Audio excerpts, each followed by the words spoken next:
આ મુદ્દામાં એવું કર્યું કીર્તિ પટેલ અને અમારા ગ્રુપ દ્વારા માનનીય શ્રી કૃષિ મંત્રી જીતુભાઈ વાઘાણીને એક અલ્ટિમેટમ દેવામાં આવ્યું. અલ્ટિમેટમ દેવાની અંદર 15 દિવસનો એમને ટાઈમ આપવામાં આવ્યો કે 15 દિવસની અંદર તમે આ પ્રશ્નનું કંઈક સોલ્યુશન લાવો. બરોબર, કારણ કે કૃષિ મંત્રીથી તો બધું થાય. એટલે પંકજભાઈ આવી રીતની અમે ચર્ચા વિચારણા કરી. બાકી કોઈ માણસો ભેગું કરવાનું નહીં, ફેસબુકમાં અગાઉ મૂકવાનું નહીં કે અમે આ તારીખે આટલા વાગે અમે પહોંચ્યું તો પોલીસ વાળા ભરીને વયા જાય. સમજી ગયા? આપણે રાજનીતિ કરવાની છે, રાજકારણ નથી કરવાનું. સમજી ગયા? પાલભાઈએ કીધું ને, બહુ એનો શબ્દ મને ગમ્યો. હું તમને સમજાવું કે હવે નેક્સ્ટ પ્લાન શું છે મિત્રો. અને એક ચોખ્ખવટ કરી દઉં કે પાલભાઈ આંબલિયા આંદોલન કરે, રતનસિંહ ડોડિયા કરે, જિગ્નેશ મેવાણી કરે, ગોપાલ ઇટાલિયા કરે કે ભૂપેન્દ્રભાઈ પટેલ ભાજપમાંથી આવીને કરે, બધાયને મિત્રો આવકારજો. બધાયને. ખેડૂતોનો મુદ્દો છે. એ એમ કે અહીંયા હાલો જવાનું ક્યાંય નહીં. સમજી ગયા તમે? મુદ્દાને સમર્થન આપણે પેલા આપવાનું. હાર્દિકભાઈ ગજેરા, હવે મિત્રો તમે સમજો નેક્સ્ટ પ્લાન શું છે. આ મુદ્દો માત્ર કૃષિ વિભાગનો નથી, બરોબર? ખાલી જીતુભાઈ વાઘાણીમાં આવે એવું નથી. આમાં ઉર્જા વિભાગ અને મહેસૂલ વિભાગ એ બે સામેલ છે, બરોબર? અને ઉર્જા વિભાગની અંદર આપણે પદાધિકારી તરીકે કૌશિકભાઈ વેકરિયા છે અને મહેસૂલ વિભાગની અંદર માનનીય સીએમ ભૂપેન્દ્રભાઈ પટેલ છે, બરોબર? જીતુભાઈ વાઘાણીની કાર્યાલયે જઈને જે રીતના અમે અમારા લેટર પેડ ઉપર તેમને અલ્ટિમેટમ આપીને વ્યવસ્થિત રીતે લખીને આપવામાં આવ્યું, એ જ રીતનું હવે અમે જાશું ઉર્જા મંત્રી પાસે.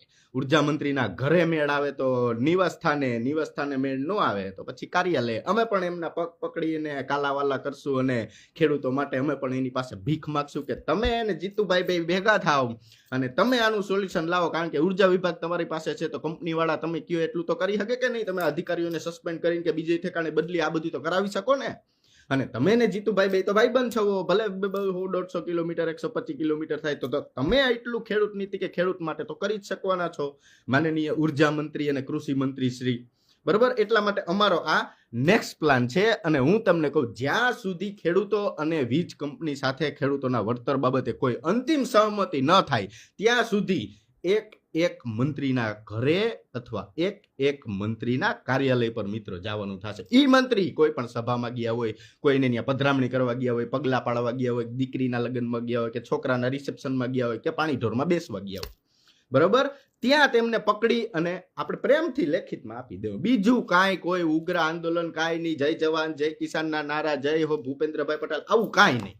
શાંતિ પ્રિય રીતે આપણે એને લેખિતમાં આપી દેવાનું. સાહેબને કહી દેવાનું, સાહેબ જરીક આમાં તમે ધ્યાન દેજો. આમાં મિત્રો મૂળો શું છે, અમારી માંગ શું છે, અમારે કાર્યક્રમ શું કરવો છે, અમારે કઈ રીતનું તમારી પાસેથી કામ લેવું છે, એ હું તમને કહું. જે પાલભાઈએ કીધું, રાજસ્થાન સરકારે 2025માં માર્કેટ કરતા 4 ગણો વળતર આપવાનો ખેડૂતો માટેનો કાયદો બનાવ્યો હતો સરકારે, બરોબર?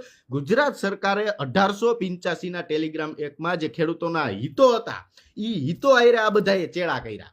ઉર્જા મંત્રી હોઈ શકે, કૃષિ મંત્રી હોઈ શકે, આ બધાએ ચેડા, બસ એ તો બધાય, પણ ચેડા તમે બધાએ પોતે કર્યા અને તમે બધાય જ અત્યારે ખેડૂતોના હિતની વાત કરો છો કે ખેડૂતોના હિત. હમણાં કૃષિ મંત્રીએ નિવેદન આપ્યું કે ભાઈ જે ખેડૂતોના હિત કરવાના અહિત કરશે એના મમરા ભરી દેવામાં આવશે, પકડીને જેલ હવાલે કરવામાં આવશે, વ્યવસ્થિત કાર્યવાહી કરવામાં આવશે, એક પણ ચમરબંધીને છોડવામાં આવશે નહીં, આવું માનનીય કૃષિ મંત્રીએ કીધું.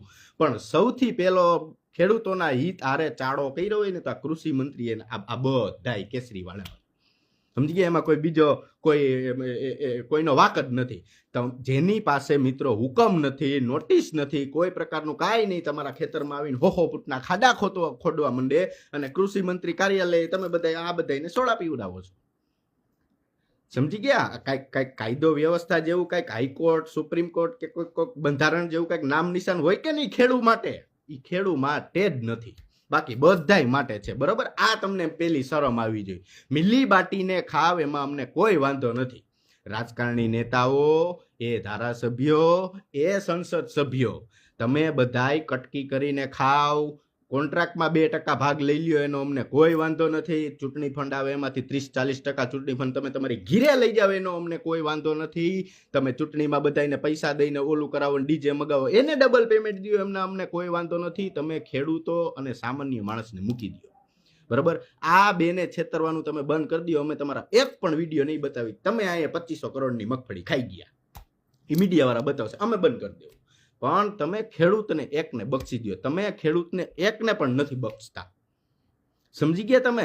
અને અંબાણી કંપની હોય કે અદાણી કંપની હોય, ગમે એ કંપની હોય, બે કંપની વાળા પાસે માલદાર 500 પેઢી હજી જીવે ને એટલો માલ એની પાસે પડ્યો, એટલા પૈસા એની પાસે પડ્યા. અને આ ગરીબ ખેડૂત પાસે નથી 10,000 રૂપિયા કે નથી 15,000 ની રાડો વોચ લેવાના પૈસા, તો કંપની વાળાએ સરકારને પૈસા આપવા જોઈએ, કૃષિ મંત્રીને પૈસા આપવા જોઈએ, ખેડૂતોને પૈસા આપી દેવા જોઈએ એના વળતરના? તમે વિચારો, આ કાર્યક્રમ કેને કરવાનો હોય? બીજાને કરવાનો હોય? આ એક મેન બચ્યું, આપણા જ માણસો બધા એમએલએ સાંસદ મૂકો ને મિત્રો, એટલે સીધો ફોન આવી જાય, બનીભાઈ એમાં આપણા યાર ઘરના હે, તમે રહેવા દો ને યાર જરીક, તમારે ક્યાં કઈ કરવાનું, સરકાર સામે ક્યાં જવાનું? અમે ક્યાં સરકાર સામે ગયા? અમે સરકાર સામે ગયા જ નથી. તમે જગતનો તાત, તમે બધા એમ કહેશો કે ખેડૂત જગતનો તાત છે, તો ખેડૂતને આંદોલન કરવાના, માર બાર ખાવાના? તમે બધાય તમારા બાપ, તમે જેને બાપ માનો છો, તમે તમારા બાપને જ રોડ ઉપર ચડાવ્યા ટ્રેક્ટર લઈને કે હાલો મારો ને કૂટો ને કરો ને, તોય તમે મીડિયાની અંદર એવી પ્રેસ કોન્ફરન્સ કરો છો, અમે જોશું. તમારી પાસે ઈ તો ટાઈમ નથી. અને તમે બધા એમ કહેશો ખેડૂત જગતનો બાપ ખેડૂ હે, તો હવે અમે તમને કઈ રીતના બાપ કહેવાય? 1885 ના ટેલિગ્રામ એક્ટમાં 2000 અને બીજા 2003 ના ઇલેક્ટ્રિકલ સિટી એક્ટમાં જે ખેડૂતોને નુકસાન એવો શબ્દ મિત્રો એ એક્ટમાં છે કે ખેડૂતોને નુકસાન ગણો ને, એ ખેડૂતોને નુકસાન શબ્દની વળતર આપવાની વાત છે, બરોબર? અને એ તમે બધા વળતર અપાવી બતાવો, 3 ભેગા થઈ જાઓ, રેવન્યુ ડિપાર્ટમેન્ટ, કૃષિ વિભાગ અને ઉર્જા મંત્રી, બરોબર? 3 સિંગલના સોફામાં બેસી અને વ્યવસ્થિત રીતે તમે આ એક્ટનો નુકસાની શબ્દ છે ને, એ નુકસાની શબ્દનું પૂરેપૂરું વળતર ખેડૂતોને અપાવી દો એટલે પૂરું. બીજું ક્યાં કઈ કરવાની વાત જ આવે છે? સમજી ગયા? બધા કે રાજકારણ કરશે ને એમએલએ થઈ જાય ને સાંસદ થઈ જાય, કાંઈ આ બધા રાજકારણ કરવા, નફો નુકસાન તો હોય જ મિત્રો, તમે સમજો, બરોબર? પણ અમે સભા બોલાવી, રેલી કરી, બેનર મારી, સરકારને દબાવી, પોલીસ પ્રશાસન સાથે બથોડા ભરી, માથે કેસ લઈ, પોલીસ વાળા મારે સાંભા થઈ જાય, ન્યા સરસોનું તેલ ભૂહી, તોય તમે બધા એમ જ કહેવાનો છો આ બધા તો રાજકારણી છે. તમે સમજો, આપણે કાંઈ કરવાનું નથી. અમારી પાસે વ્યવસ્થિત નીતિઓ તૈયાર છે, કોઈને ક્યાંય જવાનું નહીં, ખેડૂને હેરાન કરવાનું નહીં, ખેડૂને ઘીરે જ રહેવાનું છે. હવે તમારે બધાને જોવાનું છે, ટેકનિકલનો ઉપયોગ કરવાનો છે મિત્રો. જે ખેડૂત પુત્રો છે, જે લોકો બેરોજગાર છે કે એની પાસે કોઈ નોકરી જ નથી, ખેડૂતોનું સારું તો કરી શકે ને, માતા દુહાલ છે. સમજી ગયા? કોઈ કમિટીની, કોઈ સભાની, જાહેર સ્થળની કોઈ બેનરની, બસ આ કમિટી, સરકાર હારે બેસવાનું, સરકાર હારે વાટો ઘાટો કરવાની. કોંગ્રેસ વાળા કહેતા હતા કે આમ ગાંધીનગર રેલી નથી લઈ જવાની, સરકાર હારે વાટો ઘાટો, હું કામ વાટા ઘાટો કરવાની ભાઈ? તમારી પહેલી પ્રાયોરિટી છે, તમે કૃષિ મંત્રીને પકડો, ઉર્જા મંત્રીને પકડો, એના કાર્યાલય જાવ, એની ઘરે જાવ. સરકાર તો પછીની વાત છે, પેલા તમે આ તો કરો. તમે આની પાસે નથી જતા એટલે તો કૃષિ મંત્રી ના ઉર્જા મંત્રી બધા મજા કરી કે આપણે હું ટેન્શન, સરકારને આ બે લડી લે. તમે સમજો, આ જવાબદારી એની હોય. અને ઈ આપણે પોઈન્ટ ઉપર આવી જાય, ઈ મિત્રો એક્ટની અંદર નુકસાની જે શબ્દ છે, એટલે નુકસાની એટલે ખેડૂતોની પાક વીમાની નુકસાની નહીં, એના બદલામાં કે એમાં ઉમેરો તો ખેડૂતોને પૂરતું વળતર બને, ખેડૂતોને ભવિષ્યમાં કોઈ પણ પ્રકારનું જોખમ આવે. આ બધાય પોઈન્ટો છે ને મિત્રો, આ નુકસાનીની અંદર આવે છે. તો એ નુકસાનીનું તમે પાલન કર્યું, તમારા કલેક્ટરે નુકસાનીના એક્ટનું પાલન કર્યું, તમારા આ બધા જવાનોએ કોઈ એક્ટનું પાલન કર્યું, કૃષિ મંત્રી તમે પોતે આ એક્ટનું પાલન કર્યું, તો તમે કઈ રીતે ખેડૂતોને સુખી કરવાના? ખેડૂતોનું હિત તમે કઈ કરવાના? આ બધું મિત્રો મેન જોવાનું છે. જો કૃષિ મંત્રી શ્રીને ખેડૂતોનું હિત કરવું જ હોય, નહીં ખેડૂતોના હિતમાં પ્રશ્ન હમણાં કીધું ને કે અમે ખેડૂતોનું હિત કરશું, તો તમને નાનો એવો ગુજરાતના અભણ યુવાનો, બેરોજગાર યુવાનો તરફથી તમને પ્રસ્તાવ મૂકીએ છીએ કે ખેડૂતોનું જ હિત કરવું હોય તો રાજસ્થાન સરકારે પાસ કર્યો ને એવો, જીતુભાઈ તમે કેન્દ્ર સરકારના એસઓપી મુજબ રાજસ્થાન સરકારના હુકમ જેવો માર્કેટના ભાવના 4 ગણા ખેડૂતોને વળતર અપાઈને એવો તમે ઓર્ડર કરાવી દો. એટલે અમારા માટે જીતુભાઈ વાઘાણી ભગવાન. સાળંગપુરની અંદર જેવડી પ્રતિમા હનુમાન દાદાની મુકાણી છે ને એવડી જ પ્રતિમા જીતુ વાઘાણીની આપણે મૂકવી રાજકોટમાં. સમજી ગયા તમે? આ રાજસ્થાનમાં જે વળતર 4 ગણું આપે છે ને, કાયદો બનાવ્યો છે કે ખેડૂતોના ખેતરમાં લાઈન બાઈ નાખતા નુકસાની કઈ થાય તો 4 ગણ માર્કેટ ભાવ, માર્કેટમાં 12 લાખનો વીઘો હાલતો હોય તો ખેડૂતોને 48 લાખ રૂપિયા હાલવા. આવો કાયદો એને બનાવ્યો. તો ઈ બનાવી શકે તો તમે કેમ નહીં? તમારે તમારા ગજવાટ ભરવા છે, તમારે તમારું જ જોવાનું, તમારે તમારી કોર્પોરેટ કંપનીનું જ જોવાનું, ખેડૂતોનું તમારે જોવું નથી.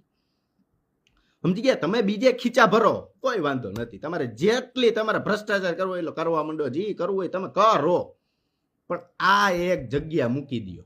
બરોબર છે ને? અમુક માણસો એક ઘર મૂકે, તો તમે આ એક ઘર ન મૂકી શકો? ખેડૂતનું, સામાન્ય માણસનું, ઈ તમારે મૂકવાનું છે. બરોબર? આ વસ્તુ કરો એટલે ખેડૂતોનું હિત થઈ જાય, એટલે કામ પૂરું, પતી જાય. બીજું મંજીર અને તબલા સમાધાન કરી નાખી. તમે સમજો? તમારા બધાને વિડીયો ડિલેટ મારી દે, બધું બાન પૂરું. તો તમારે ઈ કોઈને કરવું નથી. ખેડૂત જગતનો તાત કહેવાય, બસ. બીજું કાંઈ નહીં. ખેડૂતને ભેગા કરવાના, આ કરવાનું, તે કરવાનું. એના કરતા કૃષિ વિભાગ, ઉર્જા વિભાગ અને રેવન્યુ વિભાગ વ્યવસ્થિત રીતે મિત્રો મીટિંગ કરીને વ્યવસ્થિત મંત્રણા કરે ને તો મુદ્દો ફટાફટ પતી જાય એમ છે. પણ ક્યાંક 2027ની ચૂંટણીની તૈયારી પણ ચાલતી હોય, ટિકિટો પણ નક્કી થતી હોય, વિપક્ષને પણ જોવામાં આવતો હોય, બી ટીમને પણ જોવામાં આવતી હોય, કોણ કેટલું જોર કરે છે અને કોણ કેટલા બળાકા ફૂકો નથી, એ પ્રમાણે ચૂંટણી કરવાની હોય. તમે સમજો છો મિત્રો? આ આપણે મેન વસ્તુ જોવાની છે. બરોબર? ખેડૂતને ક્યાંય આંદોલન કરવાનું નથી, બધી વ્યવસ્થા ખોરવવાની નથી, શાંતિ રાખવાની છે, મજા કરવાની છે. રોજ રાતે 8:30 વાગે વિડીયો જોવાનો છે. તમારી તમામ બધી નીતિ ભલે 5 વર્ષ થાય, બધું કાર્યક્રમ વ્યવસ્થિત થઈ જાય. તમે ઉપાધિ ન કરો. તમ તારે બધાની ચીપટી સોશિયલ મીડિયા વાળાઓ પાસે જ છે. જો ખેડૂતો, આ આગેવાન બિચારા લડે છે, ગ્રાઉન્ડ ઉપર લડે છે, ને લડવા દેવાનું એ સારું જ કામ કરે. પાલભાઈ આંબલિયા, લાલજી દેસાઈ, ગોપાલ ઇટાલિયન, આ બધા કાયદાકીય જ્ઞાન ખેડૂતોને આપે છે. આપણા છોકરાઓની જવાબદારી છે કે આપણે ઇન્સ્ટાગ્રામ ને ફેસબુક ઉપર આપણે આપણી રીતના ખેડૂતોને સપોર્ટ કરી. બીજું કાંઈ નહીં. ક્યાંય રેલીમાં, ક્યાંય પ્રદર્શનમાં, ક્યાંય સમાધાનમાં, કે સન્માન કરવામાં ક્યાંય નહીં. બસ આપણે કર્યું, આપણે આપણી રીતના હિત પ્રમાણે સપોર્ટ કર્યો, વિડીયો મૂકીને કોમેન્ટ મારીને બસ પૂરું, મુદ્દો પતી જાય. જય સિયારામ. પાછા કામ ધંધે ચડી જાવ. આમાં ક્યાં બીજી કોઈ કરવામાં આવી? અને માનનીય શ્રી ઉર્જા મંત્રીજી ટૂંક સમયની અંદર તૈયાર રહેજો. તમારા નિવાસ સ્થાને મેળ આવે તો તમારા નિવાસ સ્થાને, નકર પછી તમારા કાર્યાલય પર ગુજરાતનું યુવાધન આવવાનું છે. અને યુવાધન તમારા પગ પકડીને, બામ લગાવીને, તમારા પગ દબાવીને ભીખ માગીને રિક્વેસ્ટ કરવાના છે કે તમે જીતુભાઈ સાથે બેસો, ખેડૂતોના મુદ્દાનું અચૂક પ્રમાણે નિર્ણય લાવો. સમજી ગયા? ઉર્જા મંત્રી પછી આપણે રેવન્યુ મંત્રી પાસે જવાના છીએ. રેવન્યુ મંત્રીનું કામ પતી જાય પછી આપણે રાજ્યસભાના સાંસદો પાસે જવાના છીએ. પછી છેલ્લે આપણે ગુજરાતના GMLA ટીકડીઓ વાળા કે ચીઠી ચબરકા વાળા, ચીઠી દો ને પછી વાંચીને પછી પ્રેસ કોન્ફરન્સમાં બોલે, પછી આ બધા પાસે આપણે જવાની. પ્રેમથી, શાંતિથી આપણે લેખિતમાં જ દેવું, બીજું કઈ કામ જ નથી કરવું. સમજી ગયા તમે? એટલે મુદ્દો આ છે મિત્રો. આપણી એક જ માંગ છે. કિસાન કોંગ્રેસની જી માંગ હોય, ગોપાલ ઇટાલિયાની જી માંગ હોય, જેતપરના ખેડૂતોની જી માંગ હોય, બધી આપણે કબૂલ છે. બધી જી હોય. અમારી છોકરાઓની, છોકેડાઓની, બેરોજગારોની અમારી એક જ માંગ છે. બરોબર? રાજસ્થાનની અંદર 4 ગણું વળતર આપો છો તો ગુજરાતની અંદર 4 ગણું વળતર આપો. નકર પછી તૈયાર રહેજો 2027ની ચૂંટણી માટે.